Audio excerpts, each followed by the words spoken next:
বিসমিল্লাহির রহমানির রহিম। সবার প্রতি রইল আমার আন্তরিক সালাম। আসসালামু আলাইকুম। প্রাইমারি ট্রিটমেন্ট ফর ভেটেরিনারির পক্ষ থেকে আমি মোহাম্মদ রুবেল আহমেদ। এখন আপনাদের মাঝে খুবই গুরুত্বপূর্ণ একটা বিষয় নিয়ে কথা বলবো। সে বিষয়টা হচ্ছে আপনাদের গাভী বা বাছুরে কৃমি আক্রান্ত হলে যে প্রতিক্রিয়াগুলো অর্থাৎ যে উপসর্গগুলো আপনারা বুঝতে পারবেন, সেই বিষয়গুলো নিয়ে আমি আপনাদের মাঝে কথা বলবো। আমার সামনে যে বাছুরটাকে আপনারা দেখতে পাচ্ছেন, এই বাছুরটার সমস্যা হচ্ছে তার পায়খানা কষা হয় এবং অনেক সময় পায়খানা ঢিলা হয়, পায়খানা দুর্গন্ধযুক্ত হয় এবং অনেক সময় পেটে ফাঁপাযুক্ত থাকে, খাবারে অনীহা।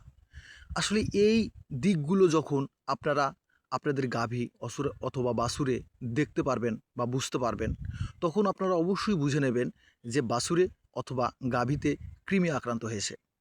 তাই আপনারা দেরি না করে অবশ্যই কৃমিনাশকের ব্যবস্থা করে নেবেন।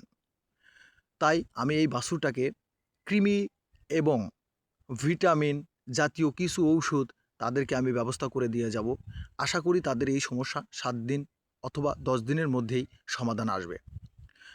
তাই আপনারা যদি সঠিক সময়ে কৃমিনাশক প্রয়োগ না করেন, তাহলে অবশ্যই মনে রাখবেন অনেক বড় বড় ক্ষতির মুখে আপনাদের পড়তে হবে। আপনাদের গাভী হোক বা বাছুর হোক, যদি কৃমিতে আক্রান্ত করে, তাহলে সেই গাভী বা বাছুর মোটা তাজা হবে না, দ্রুত বাড়বে না, তার শারীরিক অবস্থার অবনতি ঘটবে, বিভিন্ন সমস্যা দেখা দেবে এবং সেখান থেকে আপনারা ক্ষতির মুখে পড়বেন।